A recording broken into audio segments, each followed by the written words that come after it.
Say, kids, what time is it? It's kind of like watching TV, but, in your car. 104.7 The Cave, Mike the Intern, Jay Stevens in the studio this morning for Dark Side of the Stream.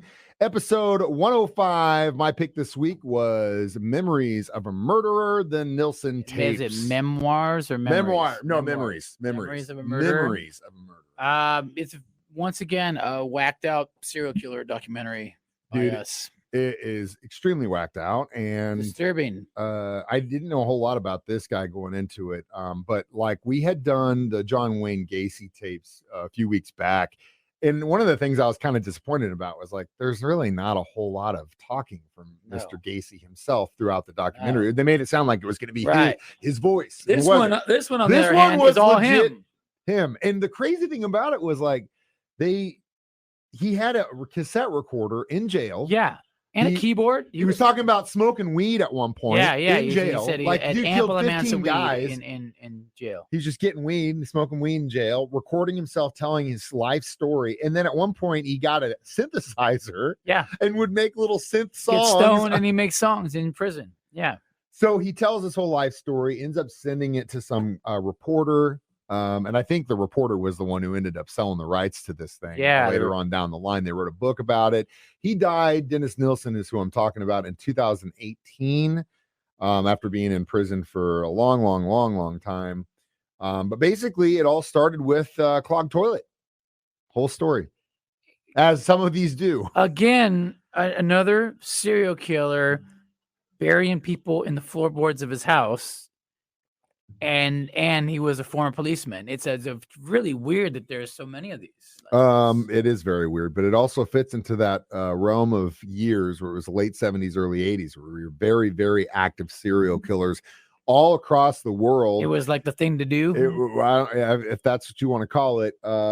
Mainly, in my opinion, the thought has always been there was the lead poisoning idea is that there was a ton more lead in gasoline, and that led to people with development. Everybody going cuckoo. Lose their mind. This guy more than likely was abused by his grandfather. Well, okay, that was the first question. I kind of watched it in a days after doing some shows. I was tired. One thing that stood out, was this dude's grandpa banging him? Abusing him, yes. Okay. And the crazy thing is, he talked about him like he was everything. He took him with him everywhere. He was just amazing. His grandfather was a fisherman, had a heart attack while on a boat at the age of 62.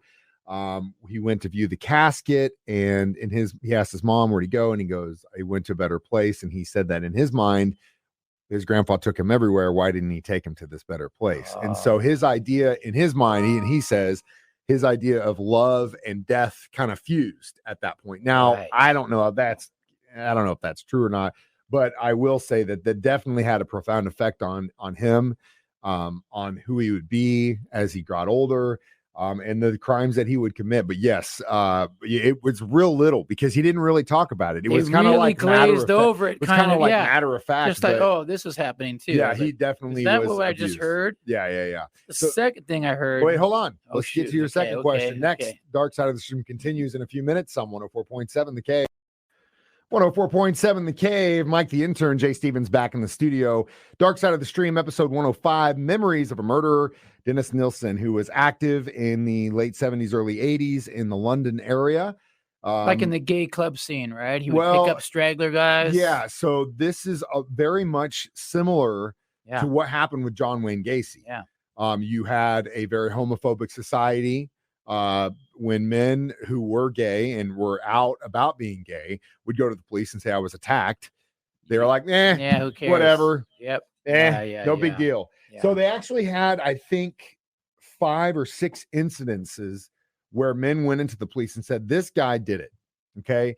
And at one point, buy it. They never bought it, except for one detective who actually served with this guy in the police force and already knew he was a weird dude. Didn't know that he was gay. No, they just thought he was a weird cat. He just knew he didn't was make very the cut. strange. He ended up quitting or getting fired. He didn't make the cut. Yeah. And so this investigator goes to the prosecuting attorneys and is like, hey, he pretty much tried to kill this kid. The kid ended up jumping out of a window to get away from him. Yeah, didn't put charges. And they were like, nah, let it go. Former police officer, it's a bad look for us. He was so mad. They could have stopped it right there. They probably could have squashed it. All Nope. these kids would have lived more than likely. I mean, he could have went to jail for life for attempted murder just with that one incident. And then But we're talking about 5 or 6 times the cop said, "Meh, whatever." And then once it's just a reoccurring thing, man. And then they stacking bodies under the house, runs out of room, stacks bodies in the backyard. Well, he did. There was one kid that said that the only reason he survived, and this was also the one kid who actually helped the prosecutors. Yeah. Because they were using the insanity defense, but they had to basically, prosecutors had to prove premeditation, and this kid who survived it was actually the one that helped prove premeditation based on the interactions he had while he was literally trying to kill him. But the crazy thing is that they let it go, and it wasn't just gay guys who would go after. He was going after homeless kids too. The media, as they do, chose to pick one route and go with it. So he was going after people that nobody would miss them. Yeah. Which is, and as a former police officer, he had a pretty good idea where they hung out. But we will talk about one of the most gut-wrenching stories from this documentary next. Well, is it the same one that I have the question? I don't know. Did we ask your second question yet? No. I screwed that up. Sorry. It's all right. No. We had to get some of the story out there. It's good. So what's the second question? Did I hear it correctly? He kills a dude and leaves the dude sitting in a chair for a couple days next to him, and then covers the dude in talcum powder and pounds one out on the guy. That was like the first or couple that he did. Yeah, that we get that now. Yeah, that he would basically keep the bodies for a very long time. Watch TV with them. He would basically like immortalize them in their youth, if you will, and until the smell and stuff got too much and whatever. Dude, it was. That's some very stuff. Messed up. That's some whacked out stuff. He would keep them again, and then slowly dismember them. I heard them, that correctly. Throw them in the floorboards, and then eventually just throw them down the toilet, which is what ended up leading him to be caught. And that's the thing, is they said in the documentary, had that toilet not been clogged at the flat he ended up getting busted at, he would have continued on until he got stopped, which is crazy. And that's after the 6 incidents where people were like, "Hey, this guy tried to kill me." You're gay. It doesn't matter. It's crazy. We'll get to more Dark Side of the Stream next on 104.7 The Cave. 104.7 The Cave. Mike the Intern. Jay Stevens back in the studio. Dark Side of the Stream, episode 105, discussing memories of a murderer, the Nilsen tapes. So the craziest story I heard in this was one of the survivors who came out, who said that he knew he was gay at a young age. Family wasn't really cool with it. And obviously in the late 70s and early 80s in UK, extremely homophobic society.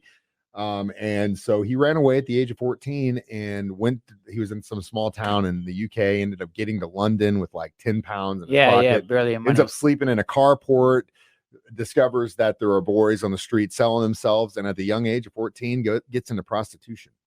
That just, can you imagine 14 years old sleeping behind a car, and then you're like trying to figure out how to find money, and some older guys like, "Hey, I got away from you. I got to hustle for you." Oh my God. So he ended up going into the clutches of Dennis, and Dennis somehow he gets away from him too. He got away. Yeah, thank God.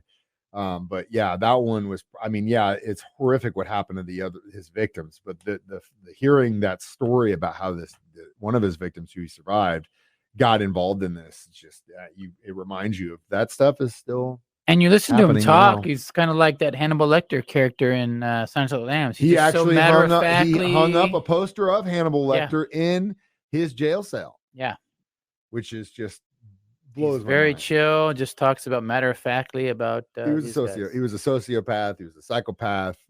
The cop that tried to bust him the first time definitely should have been able to do that. Yeah. A lot of balls got dropped, and the cops were wearing egg on their face. They definitely were.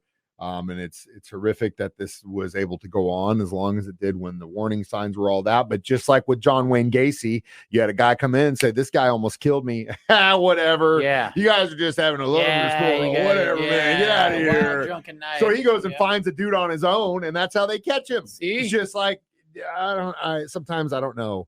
It's hard. It's hard for me. Justice is a tough thing, but you just see miscarriages of justice, which just blows my mind. But inevitably, a clogged toilet would lead the police to his second flat. They find a bunch of human remains underneath in the sewer.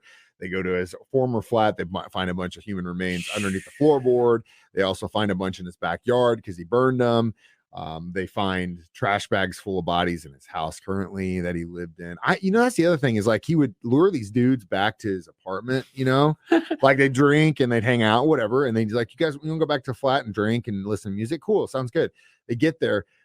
How could you not, like, you walk into that Smell place the and funk. have the smell and be like, hold on, I left something outside, and Yeah. just get the F out of there. Yeah, that's maybe a good red flag. If you go to somebody's house after hours and it smells like dead bodies, try to leave. We're saving lives here, Yep. Dark Side of the Yeah. Stream, with your tips to PSAs. survive serial killers. We'll get to our conclusion next on 104.7 The Cave. 104.7 The Cave. Mike the Intern, Jay Stevens, back one more time in the studio for Dark Side of the Stream, episode 105, discussing Memories of a Murder, the Nilsen tape. So how many cassette tapes would you give I was going to this? say how many talcum. Nah, I know it's not How good. many So talcum there's some covered people dead eating bodies? Cheerios right now, man. Come on. I'm going to just go 2.5. Yeah, so 2.5.